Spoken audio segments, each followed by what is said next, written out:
Hey there, music fans. Welcome back to the Real Music Observer. I'm Dave, observing real music in real time for real people, just like you, right there, and me.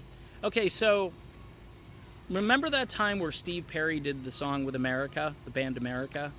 You remember that one? You got that one in your collection? No? What? Steve Perry and the band America. Yes, yes. Look, I'm learning as you are a lot of new things about the past.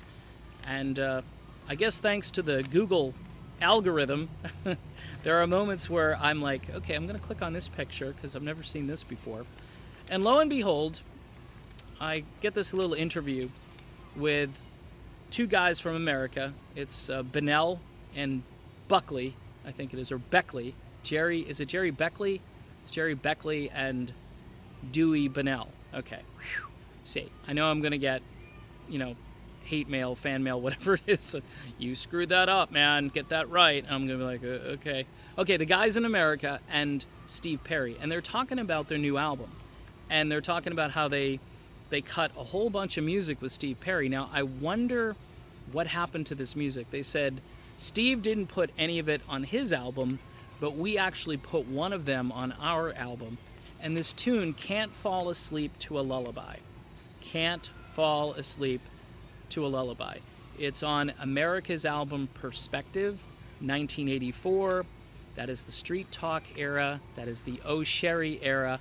In fact, what's interesting is Dewey Bennell, is in the video for Oh Sherry. He's the guy who Steve Perry pushes at about the 3-minute and 45-second mark. Don't quote me on that time. It might be a different, but I think that's where I remember seeing it. And that's Dewey Bennell from America. So he's in the video. So there's an association there. And the song has a very melancholy sort of sentiment running through it. And a number of observations. Number one, Steve Perry wanted to explore different things. And working with America, I think, was really fulfilling for him. Because he could croon, he could sing. He didn't have to sing above a wailing guitar. He didn't have to, sing with all of this energy. He could just use his voice the way it was designed to provide amazing vocals on a song that was completely missed, lost, probably wasn't it might have been released as a single. I'd have to go look into that.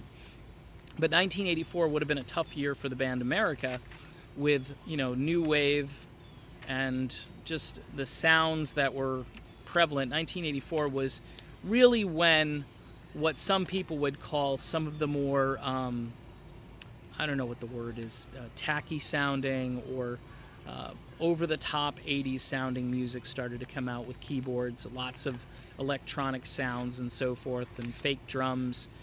America kind of sings this song like they would sing any of their other songs.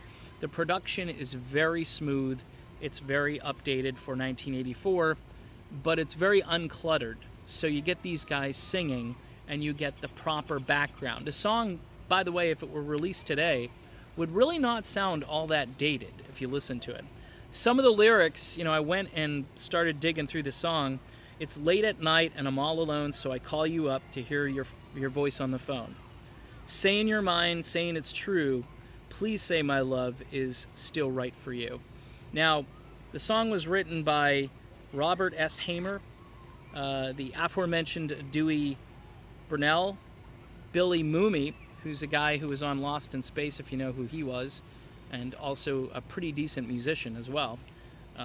The guy is kind of like what's that word I'm looking for? I don't know, Renaissance man? He's kind of like a Renaissance man, that guy. Has done it all. And then the last writing credit is Stephen Ray Perry. So Perry actually helped write this song, and I'm thinking this song dovetails really well with Steve's relationship with his girlfriend Sherry, who then becomes the subject of the song that Dewey Bennell is in. So again, he gets pushed away. It's must have been. I mean, it'd be funny to be in a video and be somebody who's the extra or the guy that gets pushed by Steve Perry. Okay, that's my role. Hey, Steve, if you want to push me, I will. I'll fall down on video. It'd be great. So what I'm amazed at, though, throughout this entire process is just how in the dark we are as consumers, because the music industry, and this goes back, I don't know how many years, but they pretty much pick the music that we're supposed to listen to. And they pick it, and then they play it. Or they tell DJs in the old days to play it. And the DJs would play it. And they would get feedback and requests. I remember when I was in radio, sometimes they would foist these songs on us that I'd be like, nah. They're like, do you like this?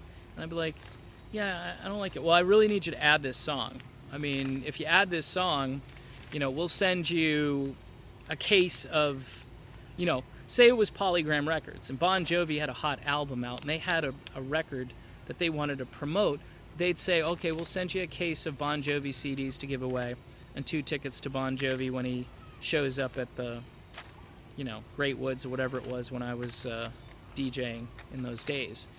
And I'd be like, all right, I'll add it. I mean, it's kind of like payola. I'll add the song, sure. I'll give it a shot because you're going to give me all this free stuff. No reaction half the time from the listeners. The DJs would be like, you like this new song?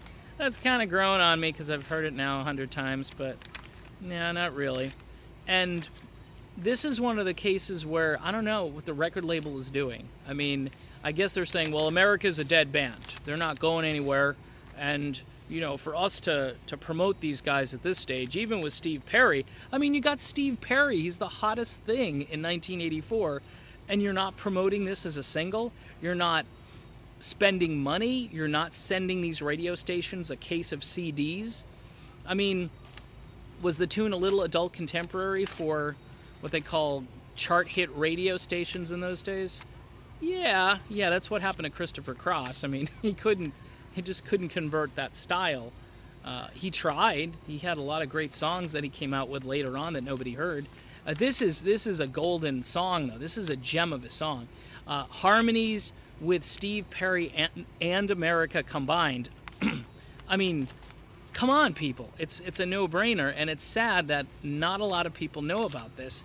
And I'm kind of new to it, too. I've done a little bit of research, and I was like, this is good. This is really good. And the fact that Steve liked working with these guys at the time showed that I think the cracks had already developed with his relationship with the rest of the band. There was only really one more album for Perry to do in the 80s, and that was Raised on Radio. And he fired a couple of guys, took the thing over, and came out with a very good album that was very different, but still did well. And then Trial by Fire, the reunion, and then you know what happened after that. So I'm just saying this is a great song. Again, the name of the tune, Can't Fall Asleep to a Lullaby.